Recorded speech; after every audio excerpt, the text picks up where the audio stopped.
স্ব আসনে যাদের উপরে এই অন্যায় আচরণ করা হয়েছে, যাদের অধিকার জোর করে কেড়ে নেওয়া হয়েছে, আমাদের সিদ্ধান্ত তারা প্রতিকার চাইবেন। সুনির্দিষ্ট সময়ের ভিতরে যদি আমরা প্রতিকার পাই তাহলে এক কথা, কিন্তু যদি না পাই তাহলে এখানেও আমরা বাধ্য হব আমাদের পথ ধরতে। আমরা আশা করব নির্বাচন কমিশন শুভবুদ্ধির উদয় হবে এবং তারা ন্যায় ইনসাফ করবেন। না করলে দায় তাদেরকে নিতে হবে। আমরা এখনো বলবো, দেশকে আমরা ভালোবাসি, ভালোবাসার জায়গা থেকে আমরা দেশের শান্তি শৃঙ্খলা এবং দেশের ঐক্য চাই। আমাদের স্লোগানই ছিল ঐক্যবদ্ধ বাংলাদেশ। ঐক্যবদ্ধ বাংলাদেশে থাকতে হলে পরস্পরকে সম্মান করেই থাকতে হবে। এখানে কেউ রাজা নয় আর বাকিরা প্রজা নয়। আমার একান্ত এই ভুবনের সঙ্গী হয়ে থাকে শুধু স্টেলা। এখানে কেউ মালিক নয়, বাকিরা তাদের অধীনস্থ নয়।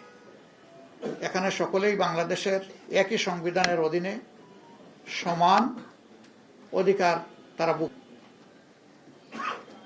অতীতে ফেসিবাদের বিরুদ্ধে আমাদের লড়াই হয়েছে। আমরা আশা করেছিলাম যে এই কালো অধ্যায়ের অবসান হোক, কিন্তু যদি আবার এটা ফিরে আসে আমরা লড়ে যাব, আমরা থামবো না ইনশাআল্লাহ।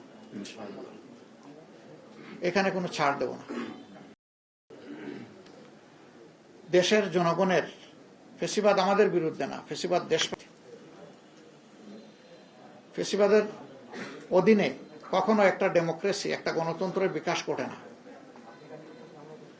সারা বিশ্ব থেকে এখানে পর্যবেক্ষকরা এসেছিলেন, তারা সময় দিয়েছেন, ঘুরেছেন, দেখেছেন, তারা তাদের অবজারভেশন তুলে ধরবেন। আমরা আমাদের নিজস্ব অবজারভেশনে জাতির সামনে পুঙ্খানুপুঙ্খভাবে তুলে ধরব। আপনারাই জানবেন, আপনারাই জানাবেন। সম্মানিত বন্ধুগণ, আমরা চাই দেশে পুরানো ধারার সেই কালো অধ্যায়ের রাজনীতি আর না হোক, নতুন ধারার সুস্থ রাজনীতি চালু হোক। এবং এখানে সবাইকে দায়িত্বশীল আচরণ করতে হবে। দায়িত্ব জ্ঞানহীন কোনো আচরণ জাতি দেখতেও চায় না, সহ্যও করবে না। আমাদের তরুণ সমাজ যারা বুকের রক্ত দিয়ে, জীবন দিয়ে আমাদের উপরে এই আমানত রেখেছে, আমরা কথা দিচ্ছি আমরা নির্বাচনের আগে যা তা বাস্তবায়ন না হওয়া পর্যন্ত আমাদের লড়াই অব্যাহত থাকবে।